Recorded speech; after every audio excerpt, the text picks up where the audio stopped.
My self doctor Manoj Kumar Sharma, आज के महाविद्यालय क्षेत्रीय सहायक आचार्य EFM। आज हम बीकॉम पार्ट 3 के अंतर्गत पेपर 2 में परियोजना नियोजन और साध्यता अध्ययन का दूसरा भाग में महत्वपूर्ण परियोजनाओं के बारे में चर्चा करेंगे। नेक्स्ट, महत्वपूर्ण परियोजनाएं। विनियोजन हेतु साहसियों द्वारा परियोजना नियोजन किया जाता है, जो कि व्यवसायिक दृष्टि से अति महत्वपूर्ण है। नेक्स्ट है नवीन उत्पाद हेतु परियोजना, प्रोजेक्ट फॉर न्यू प्रोडक्ट के लिए भी। जब कोई साहसी या उद्यमी पहली बार किसी नवीन उत्पाद हेतु परियोजना का नियोजन लाभ को दृष्टिगत रखकर करता है, तो ऐसी परियोजना नवीन उत्पाद से संबंधित परियोजना कहलाती है। ऐसी परियोजना में पूर्व का अनुभव न होने के कारण विशेषज्ञों की राय अति महत्वपूर्ण होती है। ऐसी परियोजना में जोखिम अधिक रहती है, अतः ऐसी परियोजना की क्रियान्वयन से पूर्व विस्तृत विश्लेषण करना आवश्यक होता है। विशेषकर परियोजना साध्यता अध्ययन एवं लाभदायकता विश्लेषण का अध्ययन किया जाता है। संवर्धन परियोजनाएं, एक्सपेंशन प्रोजेक्ट्स में जब कोई साहसी या उद्यमी परियोजना के विस्तार हेतु नियोजन करता है तो उसे संवर्धन परियोजना कहा जाता है। ऐसी परियोजना का प्रमुख उद्देश्य बाजार में प्रतियोगिता करना अथवा कार्य क्षमता में वृद्धि करना होता है, ताकि लाभार्जन में वृद्धि संभव हो सके। संवर्धन परियोजना के अंतर्गत निम्न को सम्मिलित किया जा सकता है। नेक्स्ट, जो कि इस प्रकार है: नवीन मशीनों का क्रय, नवीन भवन का निर्माण अथवा क्रय, वर्तमान मशीन की क्षमता में वृद्धि करना, वर्तमान भवन का विस्तार करना, बड़े पैमाने पर विज्ञापन और दूसरे व्यवसाय को क्रय कर संविलीन करना। संवर्धन परियोजनाओं में विनियोग करने से पूर्व उनकी लागत और उनके प्राप्त होने वाले संभावित लाभ का अध्ययन ध्यान में रखा जाता है। नेक्स्ट, परिवर्धन परियोजनाएं, एक्सटेंशन प्रोजेक्ट्स में वे उत्पाद की किस्म व आकार में नए परिवर्तन, नए बाजार की खोज, बाजार सर्वेक्षण, विक्रय योजनाएं आदि से संबंधित योजनाओं को सम्मिलित किया जाता है। सामान्यतः परिवर्धन योजनाओं के अंतर्गत इस प्रकार के कार्यों को सम्मिलित किया जाता है, जो कि इस प्रकार है: उत्पाद की किस्म में परिवर्तन, change in the quality of products, उत्पाद के आकार में परिवर्तन, change in the size of product, नए बाजार की खोज, विभिन्न बाजारों में उत्पाद की आपूर्ति और बाजार सर्वेक्षण। इन विक्रय उत्पाद हेतु उपभोक्ताओं को पुरस्कार। नेक्स्ट है पुनर्स्थापन परियोजनाएं। जब कोई विद्यमान परियोजना में पुरानी और अप्रचलित मशीन के स्थान पर नई मशीन प्रतिस्थापित करने हेतु योजना तैयार की जाती है, तो ऐसी परियोजनाओं को पुनर्स्थापन परियोजनाएं कहा जाता है। ऐसा तभी किया जाता है जब पुरानी मशीनों से कार्य करना लाभप्रद नहीं होता तथा इकाई के अनार्थिक होने की संभावना हो जाती है। अतः वर्तमान में विद्यमान परियोजनाओं को अनार्थिक होने से रोकने के लिए इन परियोजनाओं का मुख्य उद्देश्य होता है। इसी प्रकार उत्पादन की प्रक्रिया भी पूर्ववत ही जारी रहती है। इन परियोजनाओं को क्रियान्वित करने से पूर्व खर्चों अथवा व्ययों में से होने वाली कमी से लाभ तथा लागत को भी ध्यान में रखा जाता है। प्रक्रिया विकास परियोजनाएं। प्रक्रिया विकास परियोजना का मुख्य उद्देश्य उत्पादन की लागत में कमी कर प्रतियोगी क्षमता में वृद्धि करने के लिए उत्पादन की विद्यमान प्रक्रिया में आमूलचूल परिवर्तन कर आधुनिक तकनीक पर आधारित आर्थिक लाभप्रद प्रक्रिया को अपनाया जाता है। जैसे श्रम के स्थान पर मशीन का प्रयोग या श्रम चलित मशीन के स्थान पर स्वचालित मशीन का प्रयोग करना आदि इसमें सम्मिलित होते हैं। नेक्स्ट, गृह निर्माण परियोजनाएं। प्रत्यक्ष रूप से कोई लाभ न होने पर भी इस प्रकार की परियोजनाओं का निर्माण इसलिए किया जाता है ताकि कर्मचारियों के मनोबल में वृद्धि कर उनकी कार्य कुशलता को बढ़ाया जा सके।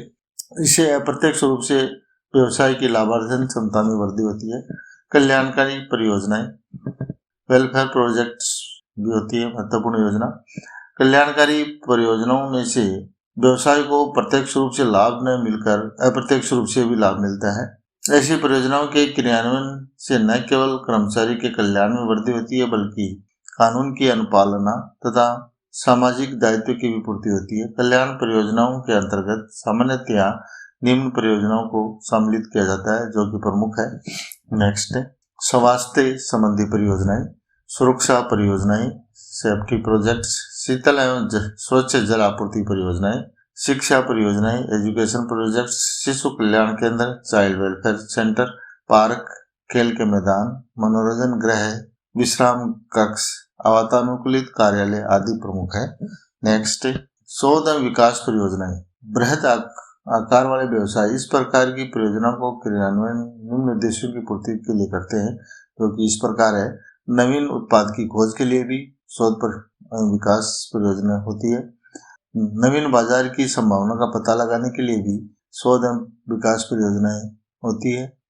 उत्पाद विपणन हेतु प्रचार, नवीन विज्ञापन विधि, न्यू एडवर्टाइजिंग मेथड्स अपनाने के लिए भी जरूरी है शोध एवं विकास परियोजनाएं।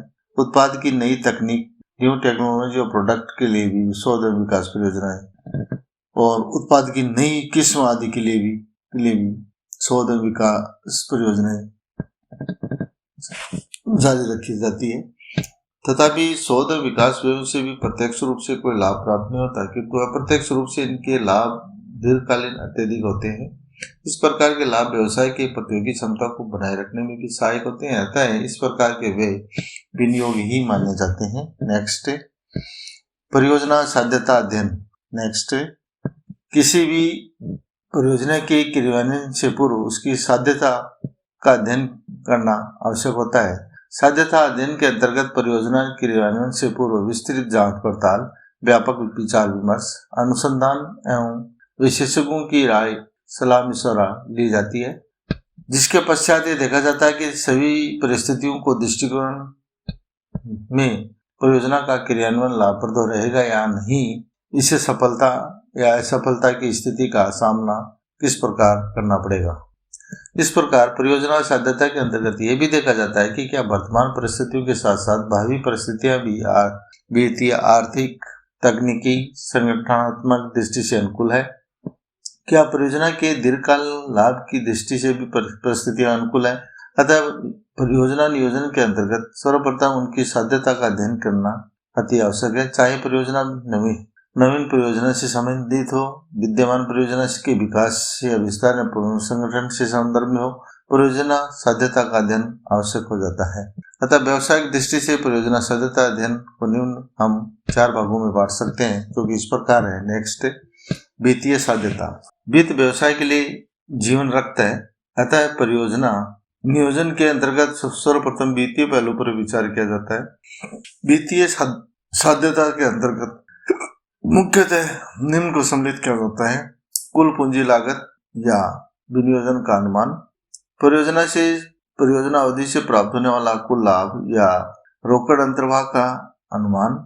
इसी प्रकार कुल पूंजी विनियोजन की परियोजना अवधि में प्राप्त होने वाले लाभ से तुलना, और वित्त के स्रोत और पूंजीकरण।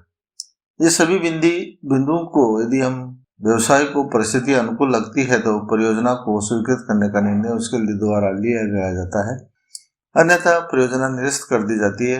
उपरोक्त बिंदु को हम विस्तृत अध्ययन इस प्रकार कर सकते हैं। नेक्स्ट है पूंजी की लागत, पूंजी बाजार या मुद्रा बाजार, परियोजना का अवशिष्ट मूल्य, सम विच्छेद बिंदु का निर्धारण, भावी लाभ का अनुमान, कुल पूंजी व्यय, लागत, विनियोजन का अनुमान। परियोजना के क्रियान्वयन के लिए व्यवसाय की पूंजी की व्यवस्था करनी पड़ती है। अतः सर्वप्रथम उसे यह पता लगाना होता है कि उसे कुल कितनी पूंजी की आवश्यकता होगी। पूंजी व्यय का अनुमान भी निम्न व्ययों का निर्धारण करके किया जाता है: परिवर्तन व्यय, प्रमोशन एक्सपेंसेस। व्यवसाय को प्रारंभ करने से पूर्व प्रवर्तकों द्वारा जो व्यय किए जाते हैं उन्हें परिवर्तन व्यय कहते हैं।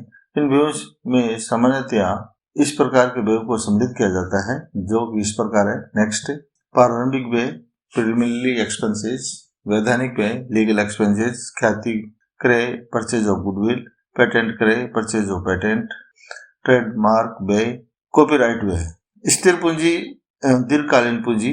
स्थिर पूंजी व्ययों के अंतर्गत स्थिर संपत्तियों पर किए जाने वाले व्ययों को सम्मिलित किया जाता है, जैसे भवन निर्माण या क्रय करना, मशीन का क्रय, फर्नीचर क्रय तथा अन्य स्थायी संपत्तियों पर किया जाने वाला खर्च या व्यय। अस्थायी संपत्तियों के लिए दीर्घकालीन पूंजी की आवश्यकता होती है। उनकी मात्रा व्यवसाय के आकार और प्रकृति पर निर्भर करती है। प्रकृति के साथ स्थिर संपत्तियां क्रय की मात्रा या पट्टे के किराए पर राशि पर निर्भर करती है। स्थिर व्यय राशि अधिक होने पर भावी विकास की संभावना की गुंजाइश होती है, परंतु कार्यशील पूंजी के लिए धन कम उपलब्ध रहता है। नेक्स्ट, कार्यशील पूंजी। व्यवसाय में कार्यशील पूंजी की आवश्यकता संचालन व्ययों की आपूर्ति करने के लिए पड़ती है। इनकी आवश्यकता उत्पादन कार्य और प्रारंभ होने के बाद उत्पादन प्रक्रिया में नियमितता बनाए रखने के लिए भी होती है। कार्यशील पूंजी की मात्रा निर्धारित करते समय हमें इस प्रकार के बिंदुओं पर ध्यान रखना चाहिए, जो कि इस प्रकार है। सामग्री एवं कच्चे माल की क्रय मात्रा एवं दर। कच्चे माल को पक्के माल में परिवर्तित करने संबंधी व्यय, जैसे प्रत्यक्ष श्रम, कारखाना व्यय, संचालन संबंधी दैनिक व्यय, प्रशासनिक व्यय, विक्रय एवं वितरण व्यय, उत्पादन की मात्रा और सामग्री का भंडारण और निर्मित माल के विक्रय पर प्रदत्त साख की अवधि तथा उधार क्रय की अवधि आदि बातों को ध्यान रखना पड़ता है कार्यशील पूंजी में। व्यवसाय में कार्यशील पूंजी की मात्रा उपयुक्त रहनी चाहिए, क्योंकि कम कार्यशील पूंजी दैनिक व्यवसाय संचालन प्रक्रिया में बाधा उत्पन्न करती है और कर सकती है। अत्यधिक कार्यशील पूंजी होने पर वह निष्क्रिय पड़ी रहती है तथा लाभार्जन शक्ति पर प्रतिकूल प्रभाव भी पड़ता है।